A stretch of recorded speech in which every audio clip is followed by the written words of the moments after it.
funny how much freaking rubbish can change the world.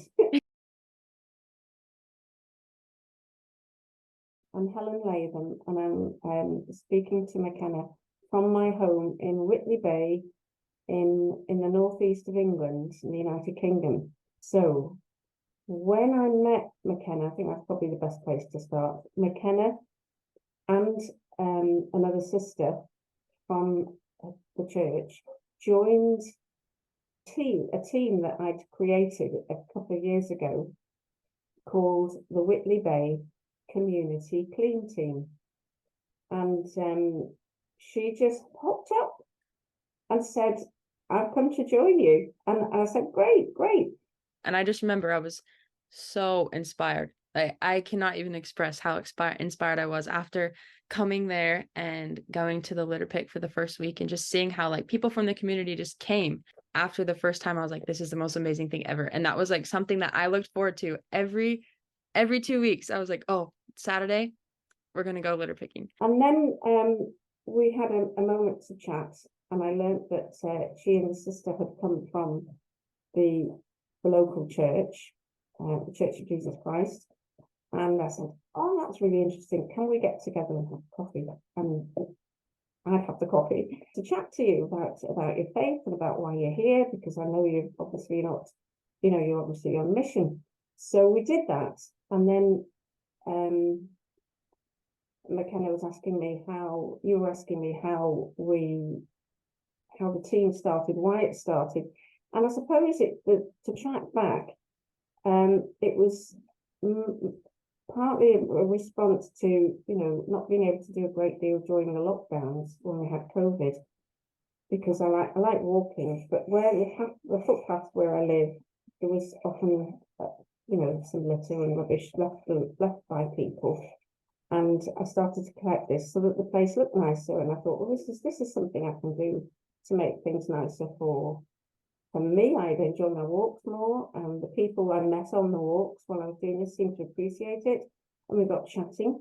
And then obviously I realized that this was a safe way to connect with people when you have to be socially distanced. So I kept doing it, and then somebody else said they were doing it as well.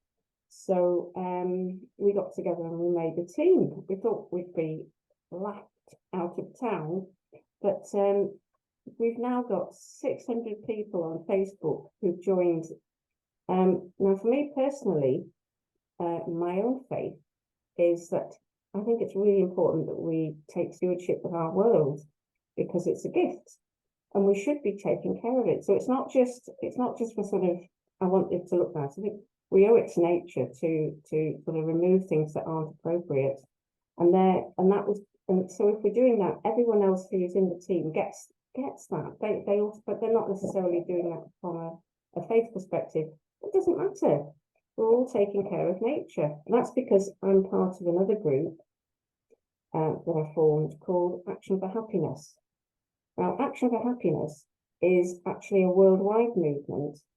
It's a movement that just says that if we all take small actions, repeat these kindness, and we practice compassion, and we practice self-care, and we practice neighborliness, then it can make not only yourself, but people around you feel more fulfilled and involved and included. They have a calendar of actions for every month. Every day has a little action that you do.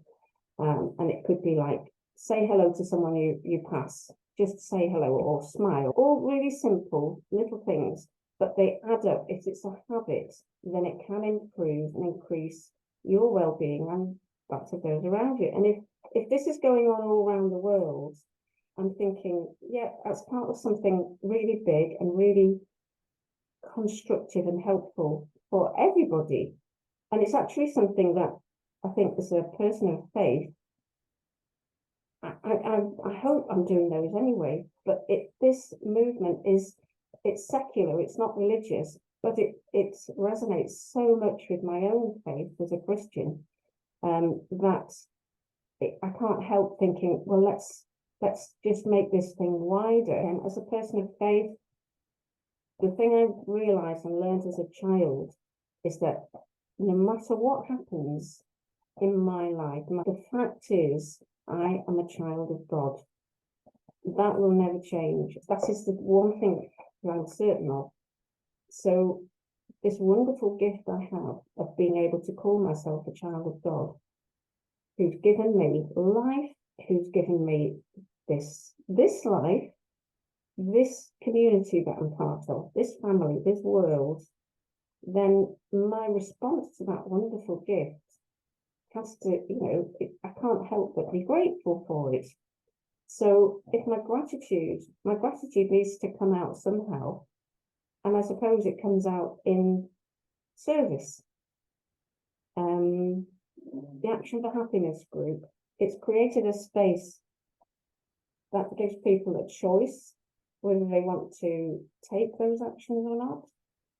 And also the people that join the meetings, they just say lovely things. They say thank you. There's no other, they can't think of another forum like it, where it's okay to come and be authentic in whatever they're feeling at that moment, to be in a safe place where there's no judgment, we are positive, we're encouraging. Some people say that for them, that's the only place where they feel that way, which I think is quite sad. I'm proud of that, but I think it's really sad that we have to, we have to go to this trouble of creating this. But nevertheless, I know it has changed some people's sense of well-being, and I benefit from them as much as they benefit from being part of the group.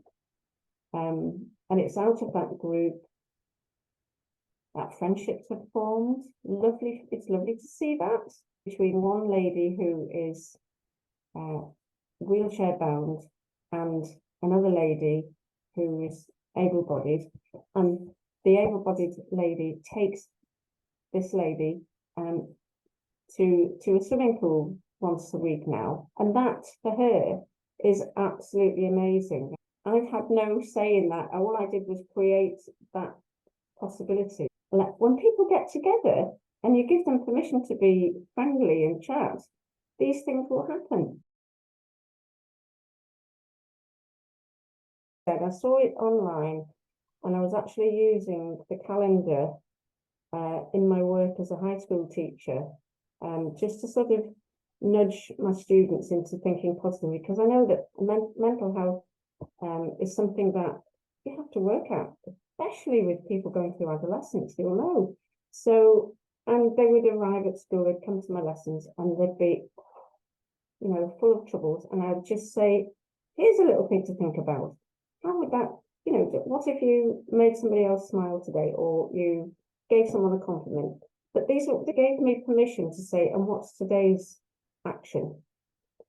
I mean, the school I was in wasn't a faith school. It was a secular school, but in previous schools, I have been teaching in a faith school where I basically had permission to speak from a personal perspective, and also to pray with the children. And that for me, when I wasn't able to do that, it was a real miss. It was a real miss, because I know that the young people in front of me, whatever their faith background or none, still had those worries and concerns and didn't know what to do with them. So I was always trying to find a way of giving them permission to be themselves, and then to acknowledge that they could do something. Everyone can take an action that makes a difference to themselves and others. And Action for Happiness seemed to fit that bill. And then when I stopped teaching, I still use Action for Happiness. I use the app. You can get an app on your phone, and it will tell you today's action. But it also has all sorts of fantastic. There's a library of talks from top psychologists who will go into more detail about why that particular action is good for you, or how to get a good night's sleep. So then I thought it would be good. So I really wanted to do something in my own community in Whitley Bay, and I didn't know how to go about it. And then I knew that there was an Action for Happiness group, but the nearest one to Whitley Bay was actually in Scotland, in Edinburgh, which is like an hour and a half away. in a car. And I thought, well, if I go and see how they run a meeting, I'll know how to do it myself. So I went. It was really good. I'm really glad I did that. Just about to launch it in person at the big local community centre, and then lockdown happened. They changed it to an online platform. So I started it online a couple months later, and that was meeting that need, as you were saying a few minutes ago, about connecting and people's mental health. And it was at that time when it was just beginning to become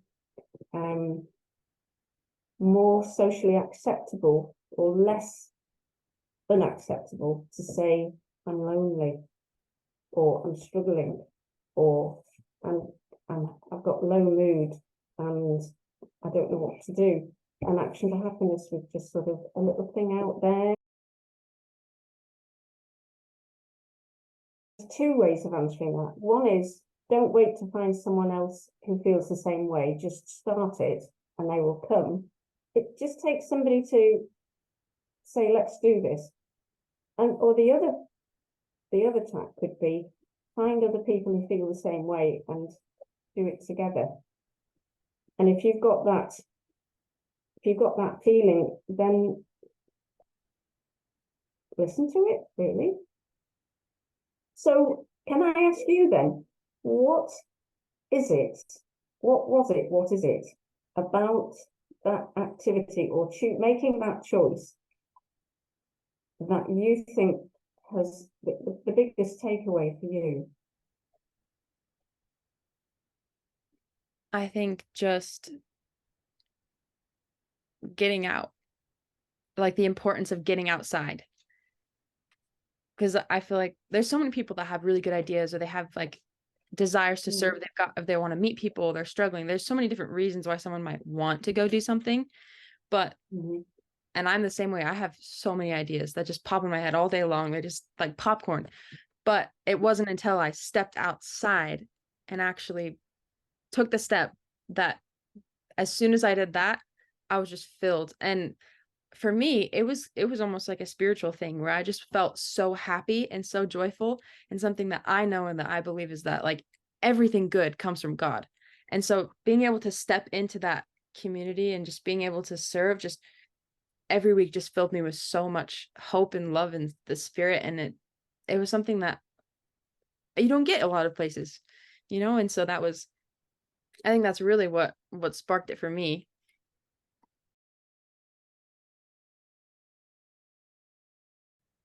So all those fantastic benefits are part of that ongoing gift of life from God to me, for which I give thanks for everything that's brought me to this moment. The little pick, meeting you, the people who come, I've got so much, and I acknowledge that gift of life every